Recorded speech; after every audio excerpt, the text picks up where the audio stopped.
Chapter 4. Into the Castle. "I'm going to kill her," muttered Jack. He threw his stuff into his pack and moved toward the drawbridge. He hoped no one would see him. It was getting darker. It must be night. When he got to the bridge, he started across. The wooden planks creaked under his feet. He peered over the edge of the bridge. Were there any crocodiles in the moat? He couldn't tell. "Halt!" someone shouted. A guard on top of the castle wall was looking down. Jack dashed across the bridge. He ran through the castle gate and into the courtyard. From inside the castle came the sounds of music, shouting, and laughter. Jack hurried to a dark corner and crouched down. He shivered as he looked around for Annie. Torches lit the high wall around the courtyard. The courtyard was nearly empty. Two boys led horses that clopped over the gray cobblestone. "Nay!" Jack turned. It was the knight's black horse. Psst! He peered into the darkness. There was Annie. She was hiding behind a well in the center of the courtyard. She waved at him. Jack waved back.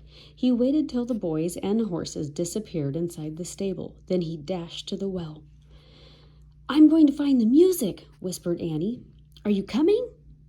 "Okay," Jack said with a sigh. They tiptoed together across the cobblestone. Then they slipped into the entrance of the castle. Noise and music came from a bright room in front of them. They stood on one side of the doorway and peeked in. "The feast in the great hall," whispered Jack. He held his breath as they stared in awe.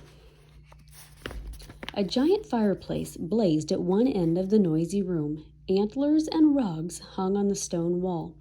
Flowers covered the floor. Boys in short dresses carried huge trays of food. Dogs were fighting over bones under the tables. People in bright clothes and funny hats strolled along the crowd. Some played funny-shaped guitars. Some tossed balls in the air. Some balanced swords on their hands. Men and women dressed in capes and furs sat at long, crowded wooden tables.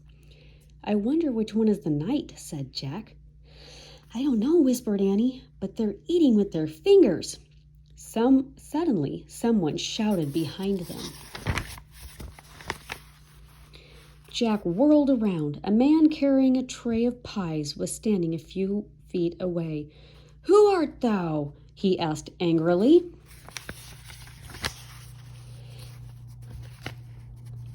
"Jack," squeaked Jack. "Annie," squeaked Annie, as they ran as fast as they could down a dimly lit hallway.